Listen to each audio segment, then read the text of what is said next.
Hello, my dear students. আজি আমাৰ Maths Concept Seriesত শিকো বলা পূৰ্ণঘননো কি? আগতে আমি শিকিছো পূৰ্ণবৰ্গ আৰু পূৰ্ণবৰ্গ বুলি ক'লে আমি গম পাওঁ যে এটা সংখ্যাক বাৰে বাৰে দুবাৰ পূৰণ কৰি দিলে আমি বৰ্গ সংখ্যা পাম নহয় জানো এটা পূৰ্ণঘন মানে হৈছে একেটা সংখ্যাকে আমি কেইবাৰ পূৰণ কৰিব লাগিব তিনিবাৰ অৰ্থাৎ 1 কিউব কৰোতে আমি 1 পাইছো 2 কিউব মানে 2 into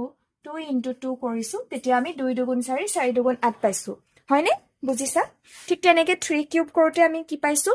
27 পাইছো অৰ্থাৎ 3 3 গুণ 9 9 3 গুণ 27 27 3 গুণ 81 অ 3 টু দি পাৱাৰ 4 কৰি দিলো 3 3 গুণ 9 9 3 গুণ 27 গতিকে তিনিবাৰ পূৰণ কৰিছো হয়নে তেনেকে 4 কিউব কৰোতে 64 পাইছো 5 কিউব কৰোতে 125 পাইছো আৰু 6 কিউব কৰোতে 216 পাইছো আৰু 7 কিউব কৰোতে 343 পাইছো এনেদৰে আসলতে আমি ঘন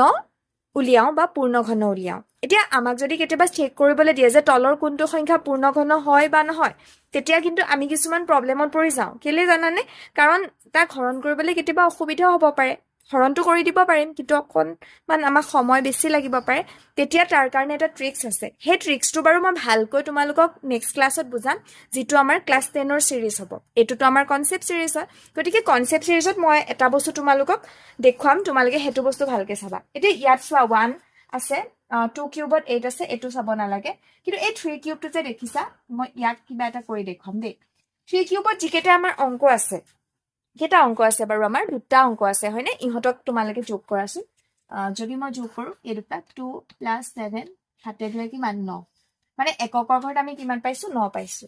ঠিক তেনেকে মই যদি 64 টোক প্লাস কৰি দিও 6 + 4 6 4 10 এতিয়া এই 10 টোক 1 + 0 কৰা কিমান পালা 1 পালা হয়নে গতিকে তাত আমি কি পাইছো 4 কিউবত গুটেকিটা অংককিটা যোগ কৰি 1 পাইছো তাৰছত এনেকে এইকিটা যদি যোগ কৰা 125 ক যদি যোগ কৰা অলপ খেলিমেলি হৈছে বাৰু 2 কে 3 3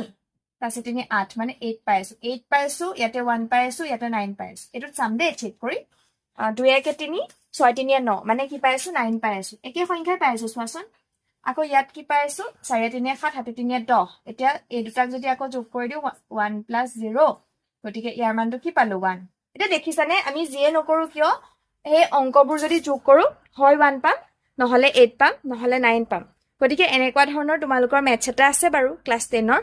ৰিভিজনটোত গতিকে মই হেতু ডিসকাস কৰিলে তোমালোকে ভালকে বুজি পাবা আৰু আশা কৰো আজি পূৰ্ণঘন তোমালোকৰ শিকি ভাল লাগিল আকৌ এটা নতুন ক্লাছত লগ পাম ধন্যবাদ